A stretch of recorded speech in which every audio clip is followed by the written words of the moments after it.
relate to soft skills. I don't know if that's the right term, but it's the nonverbals that people send out. It may be the way they blink their eyes after a difficult question is asked, or like you said, what they do with their hands, what they do with their feet. Are they nervous ankle twitchers? That maybe something has made them feel uncomfortable, and normally you'd see the person twitching a bit. You don't necessarily have that. I bring this up because while the economy is really in a topsy-turvy state right now, there is interviewing between hiring manager and prospective hire going on right now. It's going on in this milieu, virtual space, Zoom, Skype, WebEx, whatever the tool is. How do we use our new skills now in a way to be more present in the conversation? Now, I feel your presence, Adrienne, because you really are a genuine person. I know you. I've spoken to you many times, and I can feel your energy. But if I were a hiring manager and this is our first experience, you wouldn't really know anything about me. So let's offer up some practical experience. If, let's say, I'm a hiring manager and you're a candidate for a job, or vice versa, maybe to set some engagement expectations so that we both feel comfortable with each other. Do you have any thoughts about that? I do, and a couple of things that come to mind that I want to share is, first of all, when we're in an experience of a Zoom or a one-on-one, look how close we feel to each other's faces. We would never ever be that close in a face-to-face conversation. Right now, I feel like I'm about 1 foot away from your face. Okay, where I would normally be is possibly in a conference room. So what we want to do is we want to take our laptops and we want to get as far away so that you can see the upper body as much as possible, right? I want to be able to share my heart space. I want that screen to be up. So I don't have but this is sort of like what we want to see here is you can see my upper torso. And there's a lot of information that I can share right now. So you don't need a headshot. Yeah, we don't need to be on 60 Minutes, right, with the extreme headshot. So what I have done, I have a boom mic, and I moved it back, and I'm now sitting square on the back of my chair with my shoulders pressed up against the back. So now you see midline up, torso up. So now you have a better sense of my physicality, and maybe more. We can be more present because we're not thumbnail sketches of each other. Exactly. And there's also an experience of if we don't know each other and we don't have a relationship, we do want a little bit more physical distance. So we want to just mirror that as much as we can. So that's one aspect of what we can do. The other thing that we want to make sure that we do is just take a moment to come together. So even if it's, taking a moment to let go of everything that you've brought into the conversation, whatever happened in the last hour, the last morning, the last day, take a deep breath before you start. Just have an agreement of, hey, before we start, let's just take a moment to take a couple deep breaths. Just let it go. Having a couple of breaths. Now, when I was working internally before meetings, I would, without exception, we would have 30 seconds of silence. Do whatever you need to do to arrive. And I think that that's very important as well. Being intentional about the arrival, being intentional about the physical space of presenting ourselves from the waist up so we can see as much as possible. Another thing that's really important and quite helpful when I was working with sales teams and helping them prep for virtual demos. So what is it that we need to do differently when we're trying to influence a prospect or a client when we want them to buy something and we can't see them? So in the virtual demonstration space, you see a screen, you don't see everyone. But what we need to do is we need to be very, very clear on who is in the room who's in this meeting, having a list so that you know, and people need to get to know people's voices. Oh, that's Dan's voice. Oh, that's Adrienne's voice. Because it's one thing you can get away with it in the physical space. Oh, I don't know you. But when you have to recognize people's voices and you don't know them well, you need to practice. And in that, when we listen to what comes out of people's mouths, we need to listen for the level of positive to negative expressions. So if we don't have the physical information that we need to be listening for how many positive expressions are they saying, how many neutral expressions are they sharing, how many negative expressions. And really, that's how it's the language that gives us a sense of where our state of being is. So we need to listen for that and track it. I think you brought up something that relates to intent as well. You said something that reminded me many years ago. I had a hiring manager who always insisted on putting me on speakerphone. And I said to this gentleman, no. And he would say, why? I said, because I don't know who's in the room. Right. And we're talking about private conversations here.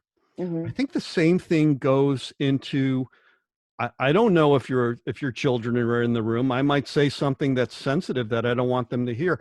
You don't know if my family's in the room. And maybe there's something that we're talking about that's private and you don't want to divulge it. The same thing could be said in a big Zoom meeting with all those little Brady Bunch pictures on the screen. Right. That's exactly what they are. That's so funny. Exactly. I love it. Yeah. So we need to give ourselves permission to ask the question. Okay, Adrienne, I need to ask, are we the only people in the room right now? Can you wave that camera around and show me, and I will do the same, because we're not in literal space, we're in virtual space, and we have to make it as literal and as real as possible. Right. I think that speaks to not only intention, but it also speaks to the boundaries that we need to create for ourselves to be comfortable and the people that we're talking to are comfortable. Now, many of us are having to share spaces, small spaces, with two children who are in school and two parents who are working, and we're trying to figure it out. And there are conversations amongst all of us that need to be private. Right. And how do we make space for that? So I think to your point of, hey, is it my preference is to be on mics. Can you do a headset and a mic? We don't want to do, for the purpose of this call, we don't want to do any speaker calls. And there's enough anxiety right now in the world for children. And believe me, any kid that's in a house is going to be listening for everything that's going on around them. Oh, yes. And if they sense that there's something going on or a problem at work or anything like that, they're all in. They are all in. Yes, I agree with that. I have an 18-year-old. She's an adult now. But I have friends who have pre-kindergartners, and they are auditory sponges. Yes, they are. Yeah. And, as they should be. So I think that this is, how we're using our technology requires boundaries, and it requires testing and experiences, and it requires our ability to say, you know what, I'm not prepared to have this conversation right now, but can we schedule it for later this afternoon when I have a little bit more privacy, or can we take it offline and I'll go for a walk outside with on the phone? I think that's a great idea. I mean, it's very, very important to manage how we're controlling the stress in the house when we're sharing. When I say house, I'm saying the apartment, the flat, whatever the case may be. We need to be able to manage that very, very carefully, because everything that's happening to us has spillover to those people that are around us. Here's another thought that popped into my head. We're each of us on our own little merry-go-round, which is going really fast right now. We are, our significant others are, our children are. I mentioned to you that my wife is a public school teacher. One of the challenges that is going on in homes right now is do I homeschool my children? Do I keep that same level of intensity and continuity that they had in the classroom setting going on at home? And Marcia's school system is like having that discussion in real time. Do we really want to do that right now? Some school systems have stopped grading. They will help somebody remediate a bad grade and make it better, but they're not adding more grades to the grade book. There's no fourth quarter grading right now because how do you do it? Mm-hmm. How do you do it successfully? That's something that I'm seeing in my household. So I've got my older son's taking college classes virtually, and my 16-year-old is taking high school classes. One of the things that's really important that people they're doing Zoom, but they're also in these they're communicating with their teachers by typing and sending messages. And what we know to be undeniably true is that you cannot solve problems and you cannot build relationships through text messaging, emails, or tweets. It doesn't happen. There's no context. And so what I'm seeing with my son is his inability to problem solve a dispute between grades. And he's looking at the instructions. He followed the instructions, and they're going back and forth. And I'm coming into it because I'm the only parent here. And I said, you've got to stop this. Somebody's got to pick up the phone and they've got to have a conversation. Right. So we need to know when we're trying to solve problems, when we're using transmission-based technology like tweets or email or text, there has to be a very clear boundary on when do we stop the correspondence and pick up the phone or do a video. Is what you just described intentionality? I'm not sure if it's intention. I'm experiencing it a little bit more of boundaries, but I guess most importantly, it's when something isn't working well, we need to be able to react much faster. Mm-hmm. So the days of letting it go, we'll figure it out. No, let's nip things in the bud. Let's resolve things that are, when we're going back and forth two times each, 4 transfers, and we're at the same place we were in the first transfer. Stop. It's often people say, hey, if something doesn't work well for the 3 times, after the 3rd time, you do something different. Right. Exactly. So one thing I'm very conscious of right now is time. We've always studied in school, and if some of us have been in business school, the value of time. You can never get time back. It is so precious. Mm-hmm. My attitude right now is if I'm not on a podcast interviewing a guest or writing a script or something, if I'm in the middle of a grab bag of activity, I operate on a 15-minute rule. If it doesn't need to get done in the next 15 minutes, may we set it aside for later. Mm-hmm. We don't have the luxury of walking through an office space and seeing if somebody's maybe available because I have to deal with something. Mm-hmm. We have to find new ways of using our time well, because we're all, like you said, we're all in this space right now, and we all have our priorities. Mm-hmm. And I think time management is going to be the next big hack that we need to figure out. Absolutely. So this idea not only of time management, but the use of routines, really being clear about, okay, this is going to be my routine and this is the household routine.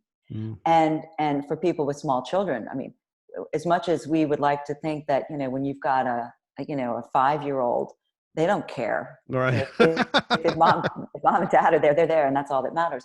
Right. But what we're really talking about is really getting clear in terms of, okay, what's my schedule, sharing it, but most importantly, who is my support mechanism? Who's my buddy?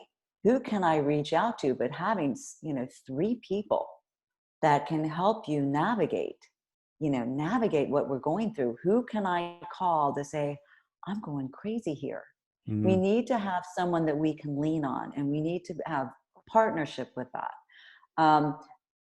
We can't just walk down the hall and, have a quick conversation. We need to be able to go to someone and really have that agreement of, okay, we'll be a support buddy. I think that's just incredibly important. And the other thing that's incredibly important is everyone needs to get outside every day for 20 minutes. Agreed. You have to see the light of day. You have to see the light of day. So it's all of these things take work and commitment and intentionality, that's for sure. But to really understand what is the level of support that I need and where am I vulnerable. Another thing that a friend of mine has, they're having virtual happy hours at Friday at 4:00 with his company. I love that. And yeah, and it's on Zoom, and everybody gets their drink of choice, and they just say, okay, how you doing? What are you doing? But and it's a great way for this manager to see really how is my team doing, because they're